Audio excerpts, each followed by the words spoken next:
Today I'm going to teach you how to make a Valentine's Day card. These are just ideas. You do not have to follow anything I do.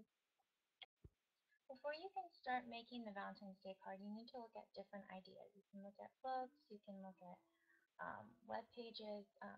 My favorite is looking on my saved Word documents, as you see, and one of my favorite places to go is called the Other Card Ideas, and it just has a variety of ideas to make different types of cards for whatever occasion. Um, and you get numerous ideas, and you don't have to use exactly the same idea. But as you see, this is the idea I have chosen. But first, you need to clean off your desk. A messy desk does not work when making a card.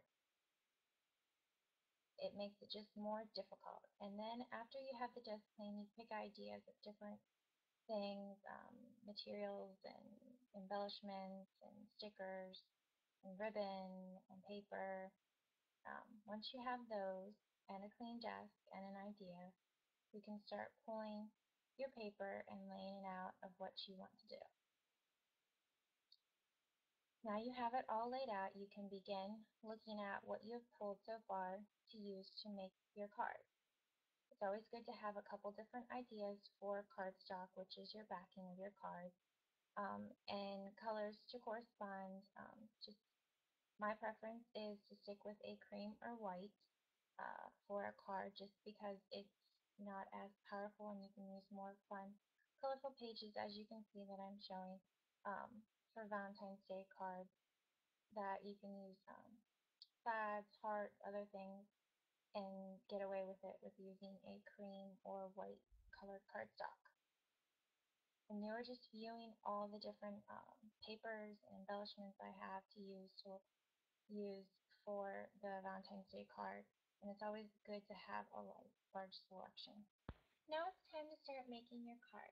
I use a template which is a previously made birthday card I had in my drawer.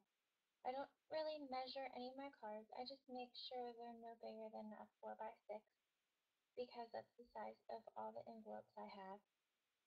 And I make sure when I uh, cut out the paper to make a card, I mark my area of where I want the card to end using a pencil.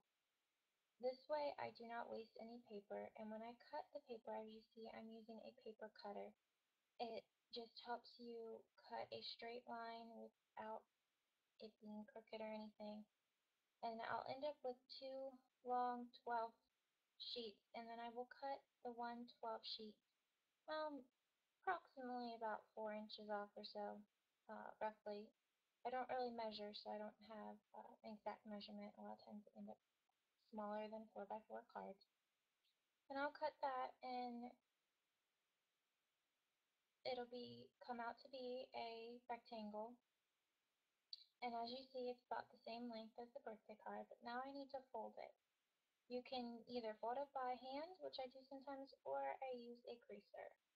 This tool you don't really need to buy if you just want to do it by hand, but it's all about preference. But as you see, this is the idea I chose to make my card. I will probably not use everything, it's just a background information. And then these are some of the pattern papers I will use on the card. Just and when I pick out the pattern paper, I make sure to measure like I did for cutting out the cardstock because I don't want to waste paper, but I tend to mark the area that I'm. Now I make my mark for the first pattern paper I'm going to use on my card, and I make sure to leave it a little bit bigger than I would when cutting out a piece of cardstock for the card because I don't want to make the pattern paper too small and have to recut it and waste paper. So as I did for the cardstock, I cut out the paper using a paper cutter, and I make sure to cut right on the line and make sure it's very straight and lined up. And I take my time. Just as an FYI, sometimes you miss spots when you cut. So sometimes it's better to go over cut area twice.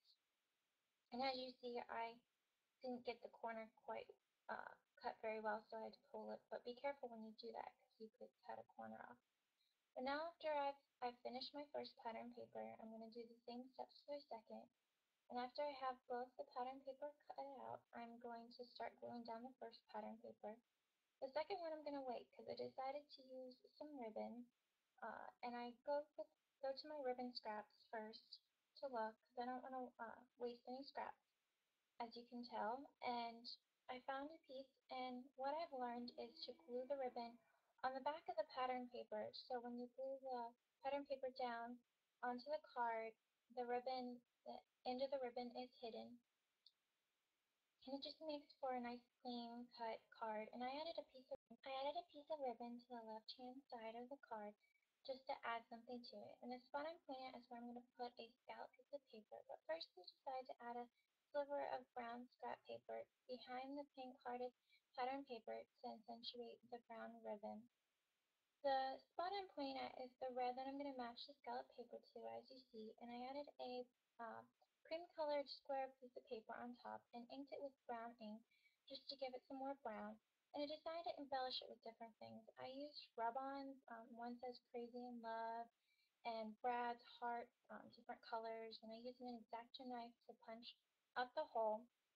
But when I was looking through my scraps and different things, I found these cute Brad. One says love, and I decided to put that on the right-hand corner. You don't have to. It was just my personal preference. And I also found some cute brown, gray chipboard hearts, and I inked those with silver ink. And this just added some extra to the card. But I didn't want the scallop paper to be flat on the page, so I used these pop-up glue things and put them on the back of the scallop paper and then glued it to the card, and it just made it pop off the card looking more 3D. Once you finish gluing the scallop paper down, then the card is complete and you have your Valentine's Day card. Now it's your turn to find a cute saying online or make up your own poem or what have you. After you do that, just make sure you sign the back of the card with your name and the year. I hope my tips on how to make a Valentine's Day card were helpful. Now it is your turn to make your own card. Always remember to have fun with it and be creative.